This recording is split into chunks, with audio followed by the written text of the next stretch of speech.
नमस्कार दोस्तों, मैं हूं जतिन पाठक और आपका स्वागत करता हूं अपने इस यूट्यूब चैनल पे जिसका नाम है जतिन एडुग्रो।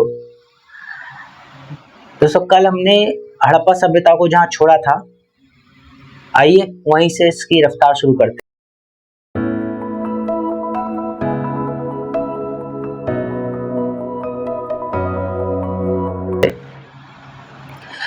हम यहाँ पे अब उस टॉपिक की चर्चा करने वाले हैं जहाँ से हड़प्पा सभ्यता में नए नए नगर बसने शुरू हुए।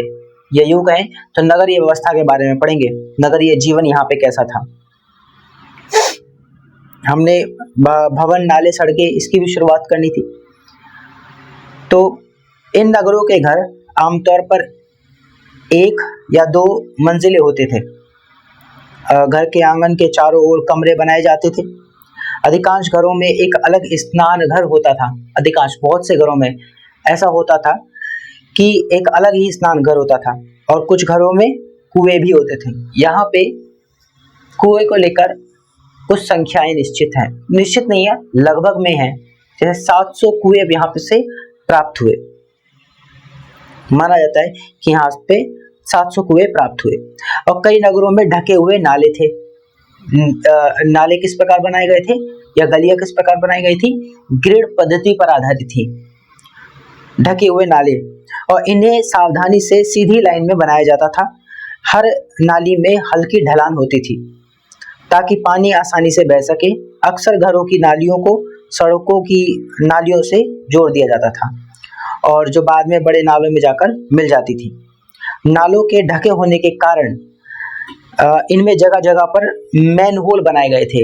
मैनहोल का मतलब है इतने विशाल थे ये कि इसमें पूरा का पूरा एक आदमी जा सकता था, जैसे कि उसकी सफाई का ध्यान रखा जा सके, जिनके जरिए इनकी देखभाल और सफाई की जा सके। घर, नाले और सड़कों का निर्माण योजनाबद्ध तरीके से एक साथ ही किया गया था। जैसे कि हड़प्पा के नगर थे, ईंटों से बने हैं, कच्ची पक्की दोनों प्रकार की ईंटें इसमें शामिल हैं। भवनों का निर्माण कुछ इस प्रकार कराया गया है ताकि रोशनी उसमें सामने से आ सके। बड़ा सा चौक बनाया हुआ है और किसी किसी घर में तो स्नानागार भी उपलब्ध है।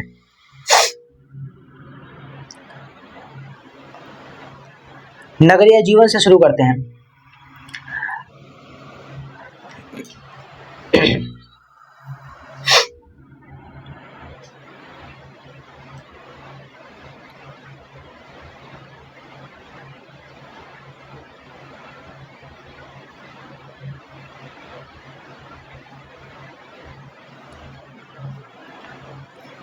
हड़प्पा के नगरों में बड़ी हलचल रहा करती थी। यहाँ पर ऐसे लोग रहते होंगे जो नगर की खास इमारतें बनाने की योजना में जुटे रहते थे। यह संभवतः यहाँ के शासक थे, संभवतः, यानी कि शासक वर्ग थे। इस बात की कोई खास सबूत नहीं, लेकिन संभवतः यहाँ पे शासक वर्ग रहे होंगे। यह भी संभव है कि यह शासक लोगों को भेजकर दूर दूर से धातु, बहुमूल्य पत्थर और अन्य उपयोगी चीजें मंगवाते थे। शायद शासक लोग खूबसूरत मनकों तथा सोने चांदी से बने आभूषणों जैसी कीमती चीजों को अपने पास रखते भी होंगे। इन नगरों में लिपिक भी होते थे जो मोहरों पर तो लिखते ही थे और शायद अन्य चीजों पर भी लिखते होंगे जो बच नहीं पाई। तो लिपिक कौन होता है? यानी स्क्रिप्ट को जो लिखेगा अपनी भाषा में, उस समय की जो भाषा थी जो अभी तक डिकोड नहीं की जा सकी है, उसके बारे में यहाँ पे चर्चा है। इसके अलावा नगरों में शिल्पकार, स्त्री पुरुष भी रहते थे जो अपने घरों या किसी उद्योग स्थल पर तरह तरह की चीजें बनाते होंगे। और लोग लंबी यात्राएं भी करते थे और वहां से उपयोग की वस्तुएं लाते थे। तो यानी कि ट्रैवल, इंडिया से बाहर, ठीक है, यानी कि व्यापार भी था, एक्सपोर्ट भी था यहाँ से, और वहां से उपयोगी वस्तुएं लाते थे और साथ ही लाते थे सुदूर देशों की किस्से कहानियां जो अपने समुद्र से दूर है, अपने क्षेत्र से दूर है, ऐसे सुदूर क्षेत्रों से कुछ किस्से और कुछ कहानियां भी साथ में लाते होंगे। मिट्टी से बने कई खिलौने भी मिले हैं। हाँ, ये बात भी है कि खुदाई में यहाँ पे कुछ मिट्टी से बने खिलौने मिले हैं। अब खिलौने से क्या जानकारी मिलेगी? बड़ा सिंपल है। किसी भी कालखंड के खिलौने उस कालखंड में घटित होती घटनाओं का ही एक प्रतिबिंब होती हैं। जैसे आज वर्तमान में हमारे पास खिलौनों में एरोप्लेन भी है, कार भी है, लेकिन जरा सोचिए, जिस समय एरोप्लेन नहीं था, कार नहीं थी, उस वक्त कोई इमेजिन करके ये चीज बना सकता था, ऐसे खिलौने बना सकता था? नहीं, क्योंकि जो चीज एग्जिस्ट नहीं करती है, भविष्य में करेगी तो बनाएंगे, नहीं करती है उस पर खिलौने नहीं बनते। लेकिन उस समय जैसे बैलगाड़ी, तो उसके खिलौने देखने को मिलते हैं। तो इस तरीके से पता चलता है कि खेती में भी वो आगे कार्य कर चुके थे। नगर में रहने वाले लोगों की एक सूची देखेंगे तो, और क्या इनमें कुछ ऐसे लोग हैं जो मेहरगढ़ जैसे गांवों में रहते थे? तो हाँ, ये इस तरीके से हम कुछ मोहरे देख रहे हैं, कुछ चित्रकारी देख रहे हैं जो कुओं की संख्या को दर्शाती है, नाली व्यवस्था, नगरीय व्यवस्था को बताती है। नगर और नए शिल्प, तो आओ अब कुछ ऐसी चीजों के बारे में अध्ययन करें जो हड़प्पा के नगरों से प्राप्त हुई हैं। पुरातत्वविदों को जो चीजें वहां मिली हैं उनमें अधिकतर पत्थर, शंख, तांबे, कांसे, सोने और चांदी जैसी धातु से बनाई गई थी। तो यहां से अब हम जिस टॉपिक पे आ रहे हैं वो है नगर और नए शिल्प।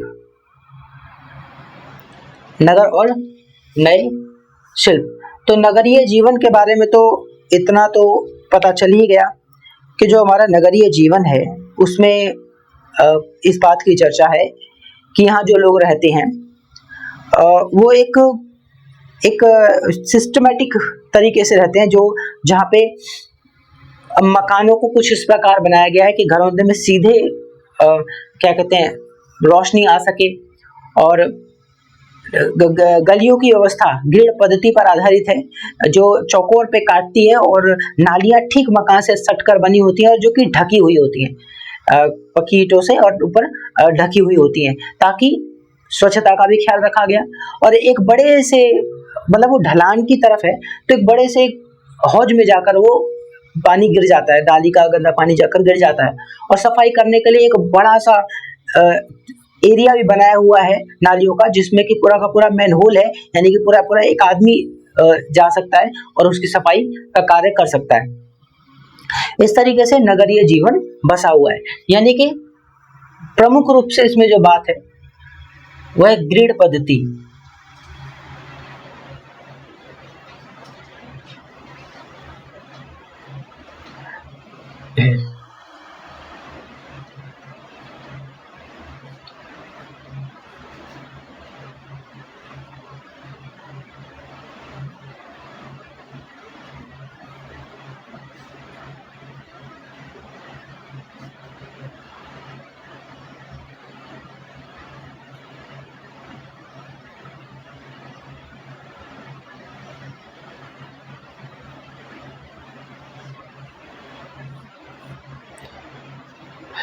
तो जब हम जीरो काटा खेलते हैं तो कुछ ऐसा बनाते हैं ना डिजाइन, ठीक इसी तरीके से ग्रिड पद्धति पर नगरीय जीवन बसा हुआ, और कैसा, सड़कों का चौकोर आकार में प्रतिच्छेद करना,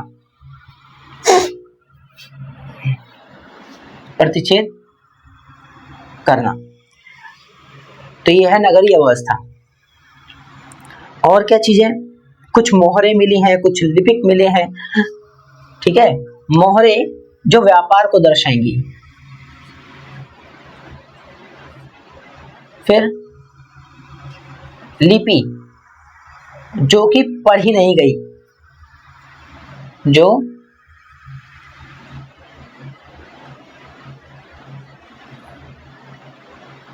अभी तक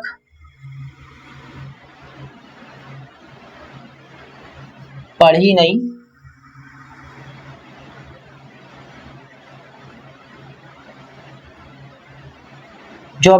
नहीं गई है वो लिपि मिलती है, मोहरे मिलती हैं, ठीक है।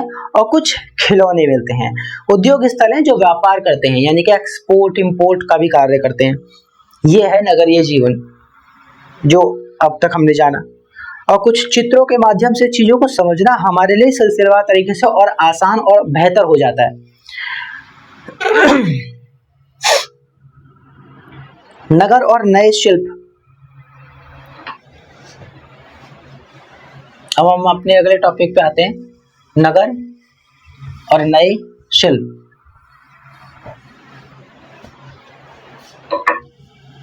जितना हो सकेगा उतना लिख देते हैं और जितना हो सकेगा ओरली समझाने की कोशिश में, मतलब जो लगता है कि कॉन्टेक्स्ट से इतना इजीली एक्सप्लेन किया जा सकता है, बोलकर समझाया जा सकता है तो बोलकर समझा दिया जाएगा।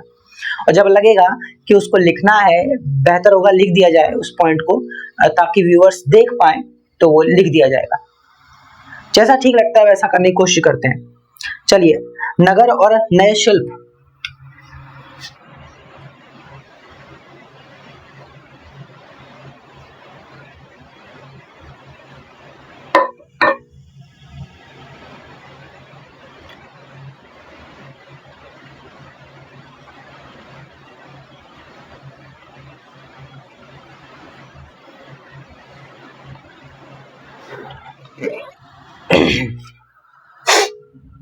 नगर और नए शिल्प। आओ अब कुछ ऐसी चीजों के बारे में अध्ययन करें जो हड़प्पा के नगरों से प्राप्त हुई।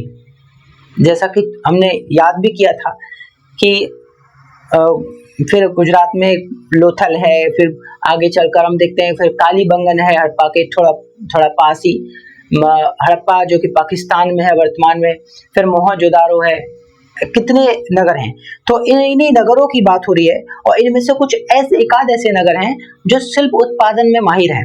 शिल्प का मतलब पत्थर से ही है, जहाँ पे वो तरह तरह के रंगीन कलरफुल पत्थरों से कुछ स्ट्रक्चर्स ऐसा तैयार कर देना।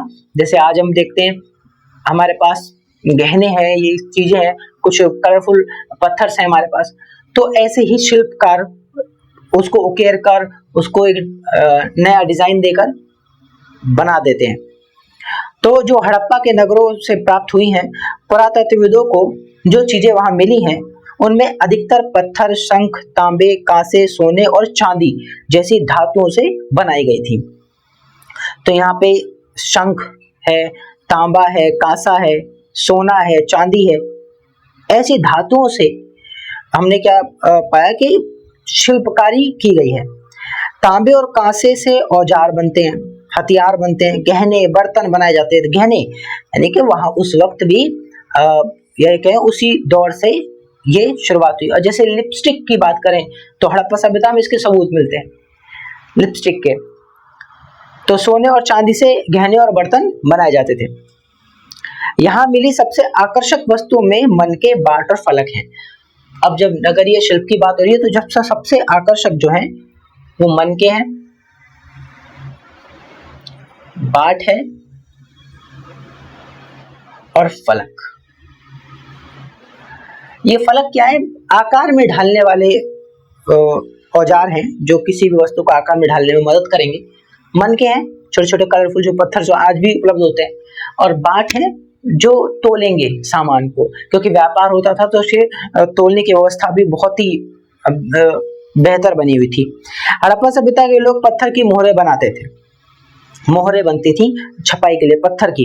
इन आयताकार पृष्ठ मोहरों पर सामान्यतः जानवरों के चित्र मिलते हैं, तरह तरह के जानवर उस समय जो भी इनको उपलब्ध थे। और हमने यूनिकॉर्न, एक सींग वाले जानवर का भी जिक्र आता है कहीं कहीं, जिसको ये स्पेशल मानते थे। ठीक है। हड़प्पा सभ्यता के लोग काले रंग के डिजाइन किए हुए खूबसूरत लाल मिट्टी के बर्तन बनाते थे। संभवतः 7000 साल पहले मेहरगढ़ में कपास की खेती होती थी। कहाँ पे? मेहरगढ़ में। और मोहनजोदारो से कपड़े के टुकड़ों के अवशेष, चांदी के एक फूलदान या ढक्कन तथा कुछ अन्य तांबे की वस्तुओं से चिपके हुए मिले हैं। बाकी मिट्टी तथा फायोन्स, सबसे ज्यादा जो यहाँ पे विलासिता की वस्तु मिली है ना,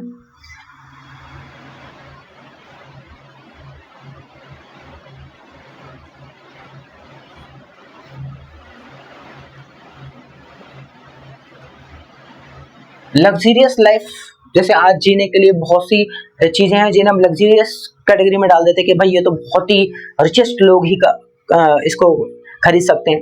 तो उस वक्त भी ऐसी कुछ चीजें थी जिसे हम विलासिता की या लग्जरियस कह सकते हैं। विलासिता की वस्तु जो थी वो यहाँ तक का था फायोन्स का पात्र, ठीक है।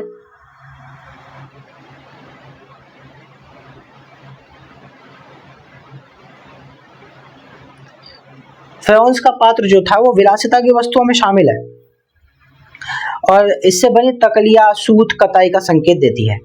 तो मिट्टी के और फायोन्स का जो पात्र है वो बहुत ही स्पेशल तरीके से बनाया जाता था, ठीक। इनमें से अधिकांश वस्तुओं का निर्माण विशेषज्ञों ने किया था।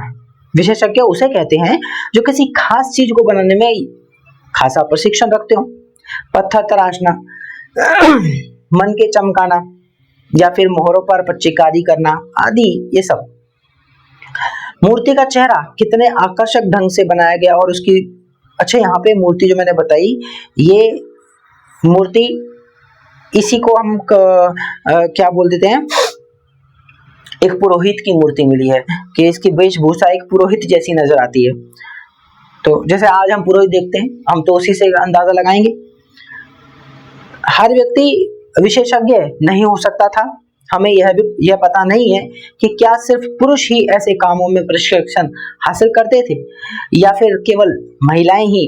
शायद कुछ महिलाएं और पुरुष दोनों ही, या तो कुछ महिलाएं या पुरुष, या सिर्फ पुरुष महिलाएं नहीं, कुछ खासा क्लियरिटी नहीं है।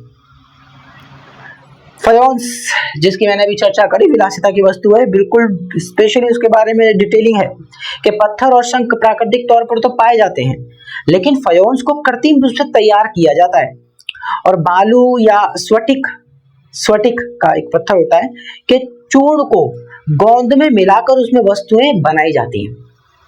फिर से सुनिए, बालू होता है जो चमकता है और स्फटिक एक पत्थर है, काला पत्थर होता है शायद, उसको पीस कर उसका चूर्ण बनाकर पाउडर सा बनाकर उसमें किसको मिला दिया गया, बालू को मिला दिया गया। बालू थोड़ी चमकदार भी होती है ना, देखा होगा, चमक मारती है कभी कभी वो, ठीक है, शाइन करती है। तो उसको मिलाकर, गोंद में मिलाकर उससे जो वस्तु बनी, बस वही है एक फायोन्स का पात्र। और उसके बाद उन वस्तुओं पर एक चिकनी परत चढ़ा दी जाती है। इस चिकनी परत के रंग प्राय नीले या हल्के समुद्री हरे होते हैं। फायोन्स के से मन के बने चूड़ियां बनी, बाले और छोटे बर्तन बनाए जाते थे। तो बर्तनों में देखते हैं फायोन्स का एक पात्र बड़ा फेमस होता है इस चीज में। तो ये नगर और नए शिल्प में तो हमने यही जाना कि भाई मन के बाट फलक देखने में मिलते हैं और विलासिता की वस्तु फायोन्स का पात्र देखने को मिलता है। कच्चे माल की खोज कहाँ से होती है, क्योंकि जब शिल्पकारी हो रही है तो कहीं ना कहीं रॉ मटेरियल तो आ ही रहा होगा। तो वो रॉ मटेरियल कहाँ से आता है?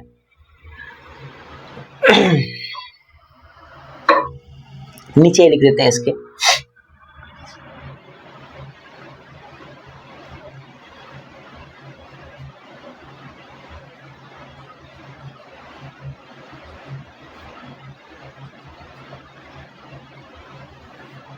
अगला टॉपिक, कच्चे माल की खोज में। तो कच्चा माल उन पत्थरों को कहते हैं जो या तो प्राकृतिक रूप से मिल जाए या फिर किसान या पशुपालक उनका उत्पादन करते हैं। जैसे लकड़ी, धातु के अयस्क प्राकृतिक रूप से उपलब्ध कच्चे माल हैं और इनसे फिर कई तरह की चीजें बनाई जाती हैं। मिसाल के तौर पर किसानों द्वारा पैदा किए गए कपास को कच्चा माल कहते हैं। उस समय जो कपास की खेती होती थी तो उससे जो आगे बनेगा प्रोडक्ट बनेगा, उससे पहले के लिए हम इसको कच्चा माल या रॉ मटेरियल कह सकते हैं, जिसे बाद में कताई बुनाई करके कपड़ा तैयार कर दिया जाता है। हड़प्पा में लोगों को कई चीजें वही मिलती थी, लेकिन तांबा, लोहा, सोना, चांदी, बहुमूल्य पत्थर जैसे का दूर दूर से आयात करवाया जाता, इंपोर्ट करवाया जाता था। तो ये तो कुछ चीजें, कपास वगैरह तो अपने ही क्षेत्र में मिल जाती थी, लेकिन जैसे कि हमने कहा तांबा है, लोहा है, सोना है, चांदी, ऐसी कुछ बहुमूल्य वस्तुएं हैं जिनको बाहर से मंगवाया, आयात इंपोर्ट करवाया जाता था। हड़प्पा के लोग तांबे का आयात संभवतः आज के राजस्थान से करते थे। अब कहां से? राजस्थान से। अब आप बोल रहे हैं बाहर से, तो मतलब इंडिया से बाहर ही चले गए, ऐसा नहीं है। उस समय जिस क्षेत्र में कोई गांव में कोई रह रहा है और दूसरे गांव का कोई व्यक्ति आ गया तो वो परदेसी कहलाता था। आज परदेसी का मतलब इस देश से ही बाहर, समझ रहे। पहले क्या होता था, एक गांव का मतलब है तो भारत देश में ही, 2 गांव भारत देश में हैं, उस एक गांव का शख्स जब कभी दूसरे ही गांव में जाता था जो कि अपने ही देश में वो इंटर नेशन ट्रेवल कर रहा है, उतने में वो इंटरनेशनल पर्सन बन जाता था, है ना, विदेशी बन जाता था कि भाई किसी और गांव से आ गया, वो देसी नहीं हुआ, ऐसा मान लेते थे। तो कहां से तांबा कहां से मिला? राजस्थान से।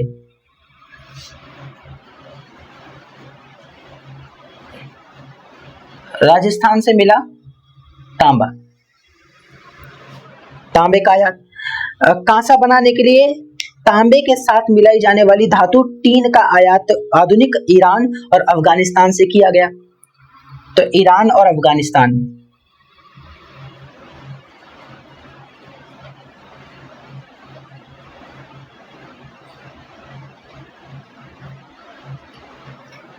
ईरान और अफगानिस्तान से का कांसे बनाने के लिए तांबे के साथ मिलाई जाने वाली जो वस्तु धातु है टीन, ठीक है। तांबा और टीन को जब मिला देंगे तो कांसा बनेगा, कांच से, इसलिए होता है कांस्य युगीन सभ्यता। तो मैंने अपने इस लेक्चर की शुरुआत में, जब इससे पहले की वीडियो में आप देखेंगे तो उसमें मैंने बताया है कि तांबा और कांसा इन दोनों को जब मिला दिया जाता था तो जो प्रोडक्ट बनता वो कांस्य था, और इस वजह से इस सभ्यता का नाम एक और पड़ गया, कांस्य युगीन सभ्यता, ठीक है। एक नए, क्योंकि नए प्रकार की चीज डेवलप हुई, इसमें 2 चीजों को मिलाकर चीजें बनाई जा रही जो कि और मजबूती प्रदान कर रही है उसको। सोने का आयात आधुनिक कर्नाटक,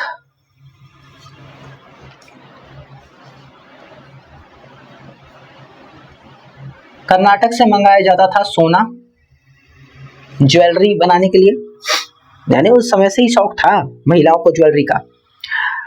और बहुमूल्य पत्थर का आयात गुजरात, कुछ खास प्रकार के पत्थर चाहिए होते थे तो गुजरात से।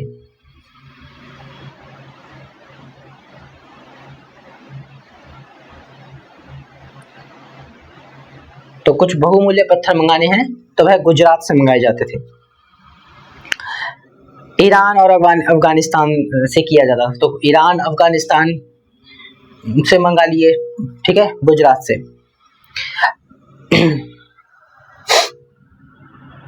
यहां से तो एक बात, अब तक तो ये बात क्लियर है कि नगर में नए जो शिल्प बनते थे, जैसे मन के बाट फलक बनते थे, फिर विलासिता की वस्तु में फाइनेंस का पात्र, कच्चे, अभी कुकीज को बनाने के लिए कच्चा माल रॉ मटेरियल चाहिए तो वो कहाँ कहाँ से आता था? राजस्थान से तांबा, ईरान अफगानिस्तान से टीन आ गया, इन दोनों से मिलकर के बना कांच से, जिससे क्या बन गया? कांस्य युगीन सभ्यता, इसका नाम रख दिया गया। कर्नाटक से सोना, गुजरात से बहुमूल्य वस्तुएं, इस तरीके से हम देख रहे हैं कि कच्चे माल का आयात करवाया जाता था, और जो उपलब्ध होती थी वो तो थी, जैसे कि हमने पता कपास की बात करी, वो उपलब्ध हो सकती थी क्योंकि उस सभ्यता में वो बन रही है, लेकिन जो चाहिए बाहर से उसको बाहर से मंगवा लिया जाता था। नगरों में रहने वालों के लिए भोजन सबसे ज्यादा जरूरी हो गया अब तो।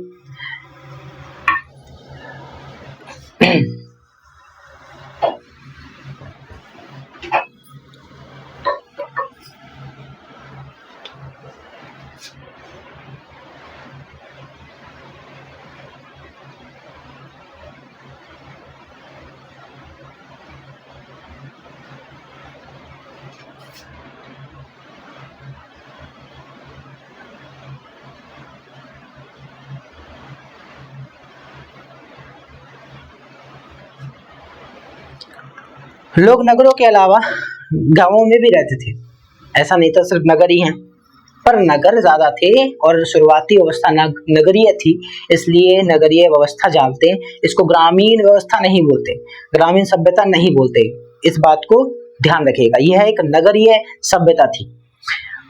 और जानवर पालते थे, गांव में रहते थे, अनाज उगाते थे, जानवर पालते थे।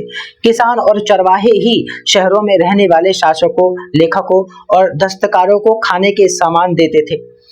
पौधों के अवशेषों से पता चलता है कि हड़प्पा के लोग गेहूं, जौ, दालें, मटर, धान, तिल और सरसों उगाते थे।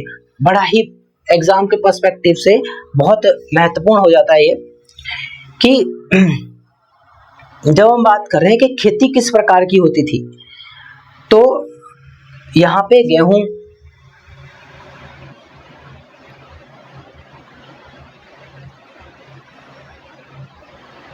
जौ, दालें, मटर, धान की खेती, तिल और सरसों, सरसों का साग। तो ये खेती होती है, जैसे गेहूं, जौ, दालें, मटर, धान, तिल और सरसों। धान शायद चावल को कहते हैं। जमीन की जुताई के लिए हल का प्रयोग होता था। कैसे पता लगा लिया कि खेती होती थी इतने सालों पहले, और जबकि हमें लगता है कि खेती का विकास तो मनुष्य ने कई समय बाद जाकर के खेती करना सीखा है। कैसे पेस्टिसाइड्स यूज होते हैं, कैसे खेती की जाती है, कौन सी खेती से किस मिट्टी में किस प्रकार की फसल की जाती है, ये तो अब जाकर ज्ञान आया नहीं, ये ज्ञान तब से था। और इस कैसे पता लगा इसका, तो हमें यहाँ से हल के साक्ष्य प्राप्त हुए हैं। हल, ठीक है। किसान, चरवाहे, शहरों में रहने वाले शासक, लेखक, दस्तकारों को खाने के सामान देते थे। पौधों के अवशेषों से पता चलता है कि हड़प्पा के लोग गेहूं, जौ, दालें, मटर, धान और तिल, सरसों उगाते थे। जमीन की जुताई के लिए हल के प्रयोग एक नई बात थी। हड़प्पा काल के हल तो नहीं बच पाए हैं क्योंकि वह प्राय लकड़ी से बनाए जाते थे, तो हो गए वो, है ना, डिस्पॉन हो गए। लेकिन हल के आकार के खिलौने मिलते हैं, ऐसे खिलौने मिलते हैं जो हल के आकार के। इस क्षेत्र में बारिश कम होती है, इसलिए सिंचाई के लिए लोगों ने कुछ तरीके अपनाए होंगे।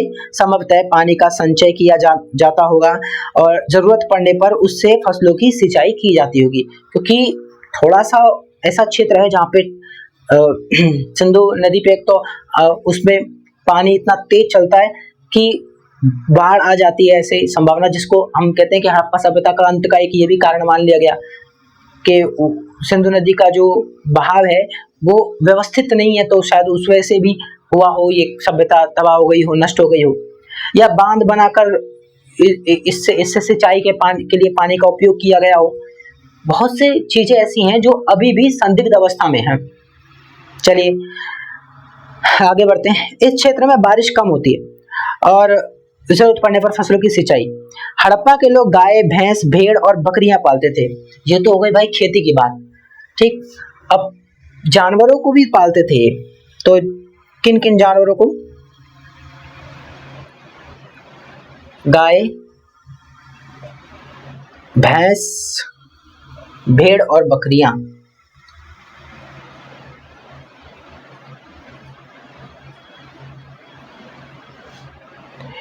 ऐसे जानवरों को भी ये पालतू बनाते थे, ठीक। बस्तियों के आसपास तालाब और चारागाह होते थे, लेकिन सूखे महीनों में मवेशियों के झुंडों को चारा पानी की तलाश में दूर दूर तक जाया जाता था।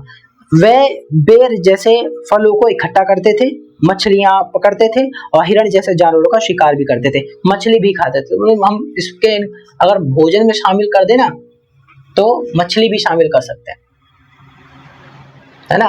एक और भोजन में चीज ऐड हो जाएगी, मछली भी। अब मछली पालन नहीं होता होगा डेफिनेटली। गुजरात में हड़प्पा कालीन नगर का सूक्ष्म निरीक्षण। बस ये कुछ 2 टॉपिक और फिर हम इस कोशिश करते हैं कि आज ही इस चैप्टर को यहीं खत्म करेंगे, फिर अगले चैप्टर की तरफ बढ़ेंगे। गुजरात में हड़प्पा कालीन नगर का सूक्ष्म निरीक्षण। कच्छ के इलाके में खदीर बेत के किनारे धौलावीरा नगर बसा था। वहां साफ पानी मिलता था और जमीन उपजाऊ थी। जहां हड़प्पा सभ्यता के कई नगर 2 भागों में विभक्त थे, वही धौलावीरा नगर को 3 भागों में बांटा गया था। बाकी तो अलग 2 भागों में है ना। महत्वपूर्ण बात है, ये इंपॉर्टेंट चीज हो जाती है कि हड़प्पा सभ्यता के ज्यादातर नगर हमने किस प्रकार से देखे, पिछले वीडियो में पढ़ा था कि 2 प्रकार से, एक तो दुर्ग के रूप में और एक निचले शहर के रूप में, इस तरह विभाजन था। लेकिन धौलावीरा नगर को 3 भागों में बांटा गया था। हम्म,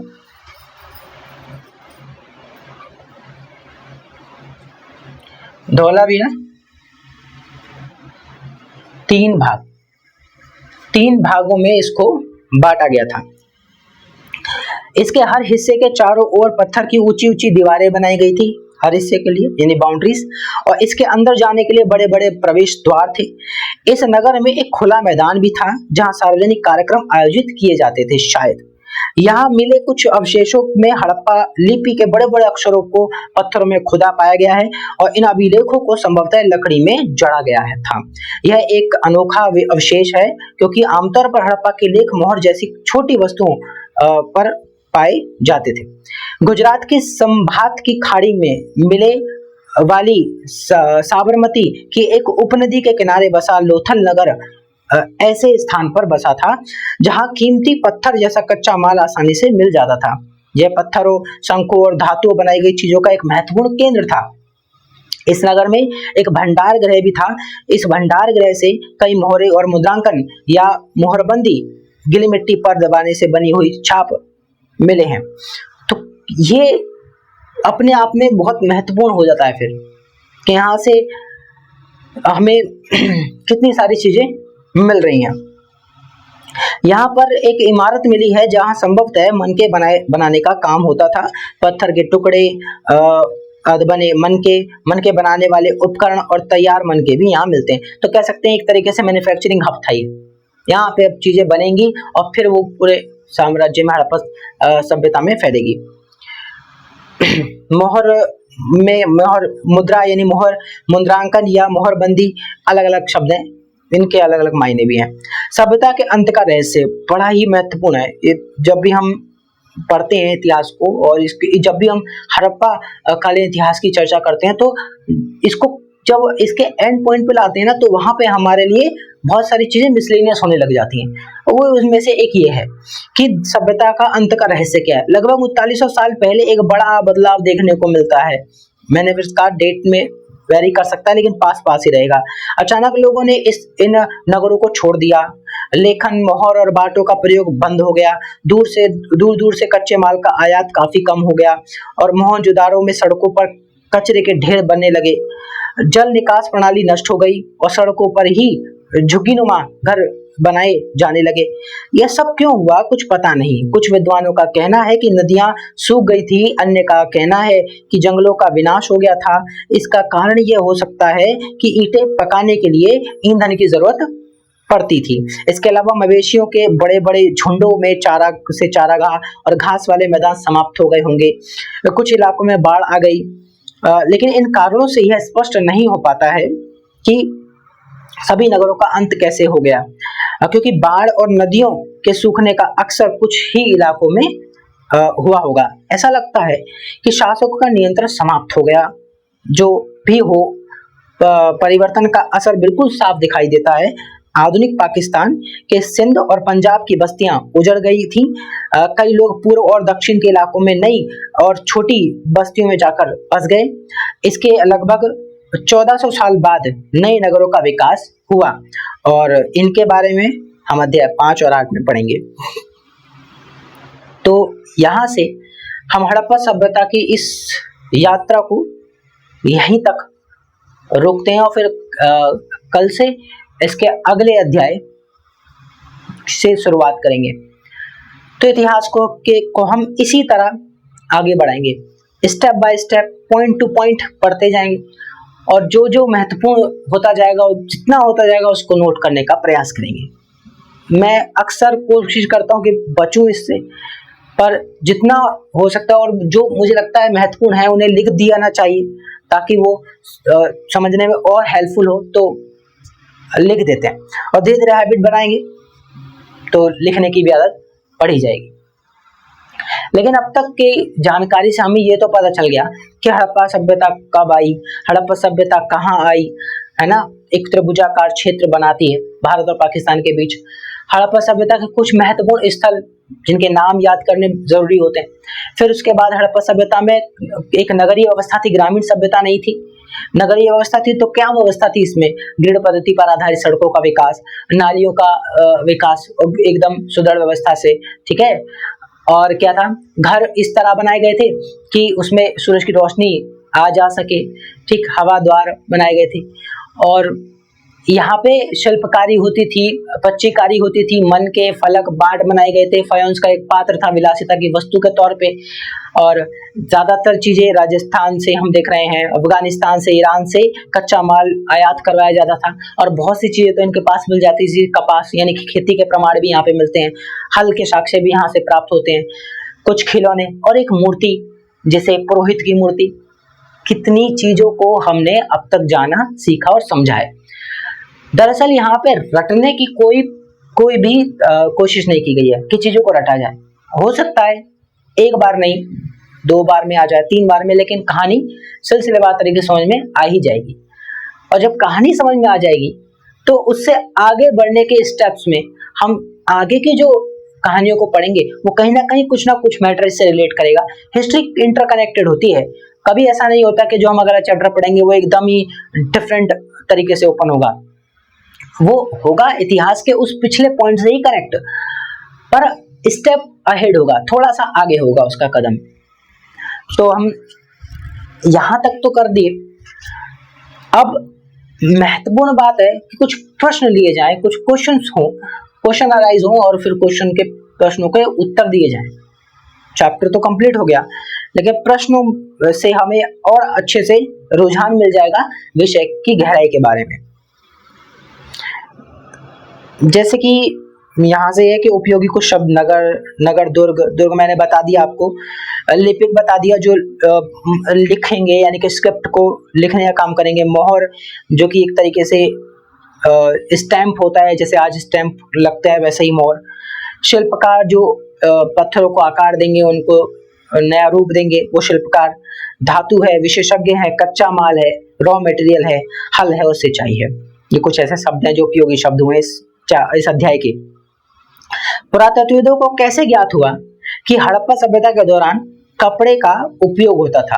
अरे कपड़े का उपयोग होता था, वो पता चला क्योंकि यहाँ पे कपास की खेती होती थी। अब कपास से कपड़े बनाए जाते हैं और कपड़े का साक्ष्य एक और चीज से मिल जाता है। हम पुरोहित की चर्चा कर रहे हैं तो आप देख रहे पुरोहित की ड्रेसिंग है उसमें, तो क्लियर है कि वो कपड़े पहन के ही तो ड्रेसिंग बनी है ना, उसमें डिजाइन बना हुआ है, तो वो उस तरीके से है। तो इस तरीके से पुरातत्वविदों को साक्ष्य मिल जाता है हड़प्पा सभ्यता में कि खेती के साक्ष्य मिलते हैं, हल के साक्ष्य मिलते हैं, और खेती में गेहूं, जो कपास की चर्चा करिए तो कपास भी उगाया जाता था और कपास से ही बनाया जाता था कपड़ा।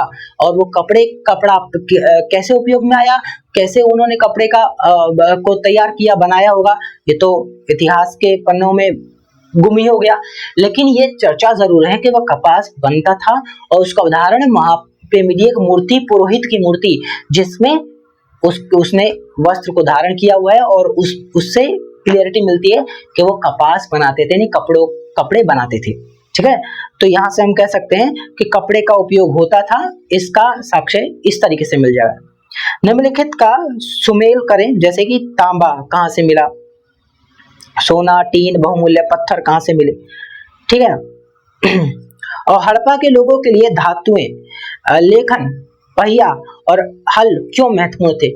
हड़प्पा के लोगों के लिए कोई भी धातु बने, कोई भी लेखन की पकड़े, लेखन क्यों? क्योंकि जब व्यापार होता है ना तो उसमें खाली वर्चुअली काम नहीं होता, एक प्रूफ भी होना चाहिए, तो वो उसके लिखने की व्यवस्था वहां पे शुरुआत हो जाती है, लेखन की उनको जरूरत पड़ जाती है।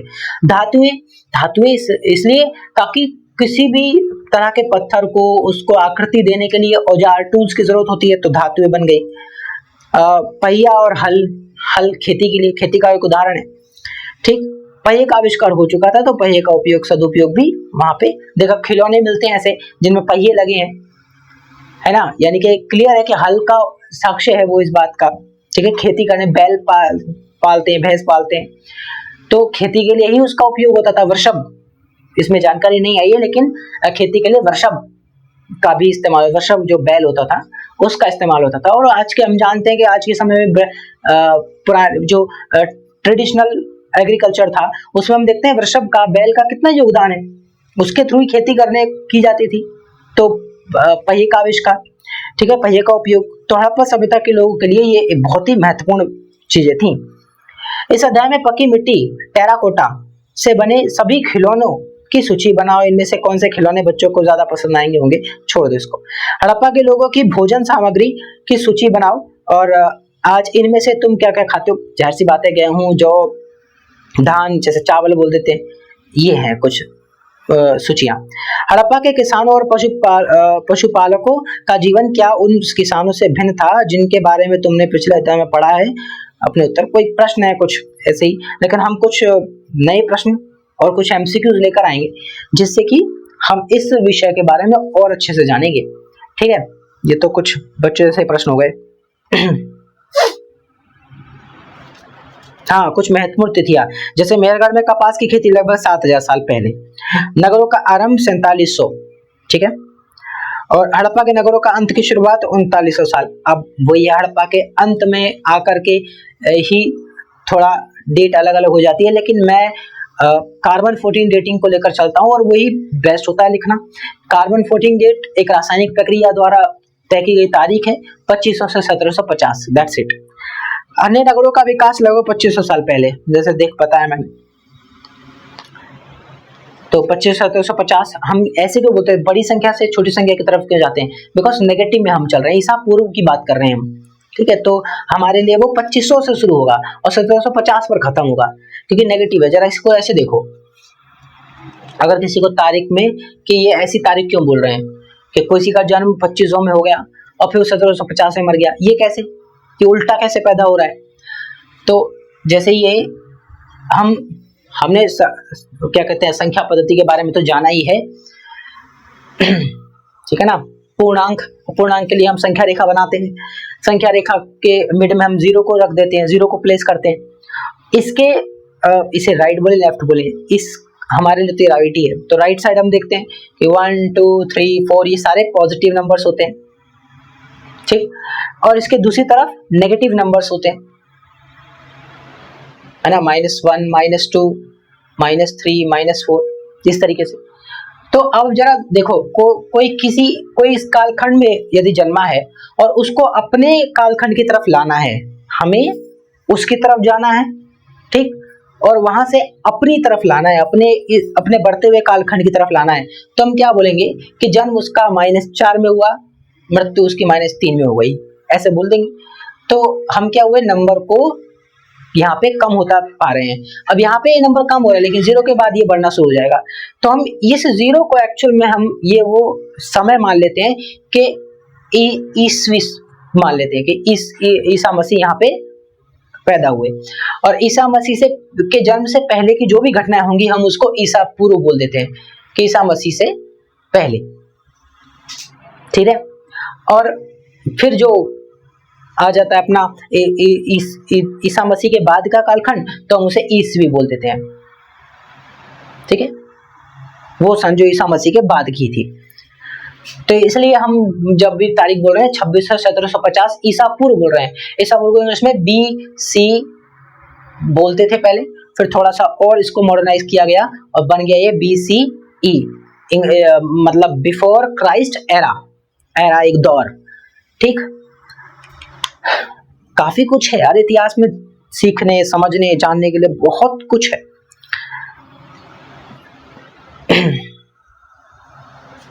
और अपनी तरफ से बेहतर कोशिश के साथ अगर कदम बढ़ाए जाए तो काफी कुछ इस विषय के बारे में सीखने को मिल सकता है। जैसे कि MCQs से शुरुआत करेंगे, हम अगली वीडियो में कोशिश करेंगे कि इसके MCQs पहले कवर करें और फिर अगले अध्याय की तरफ आगे बढ़े। जैसे भारतीय उपमहाद्वीप में कई आरंभिक नगर खोजे गए, सबसे पहले खोजा गया नगर निम्नलिखित में से कौन सा है।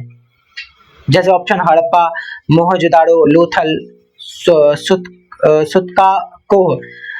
तो सबसे पहला खोजा गया स्थल तो हड़प्पा ही है, तो सही उत्तर यहाँ पे हड़प्पा हो जाता है।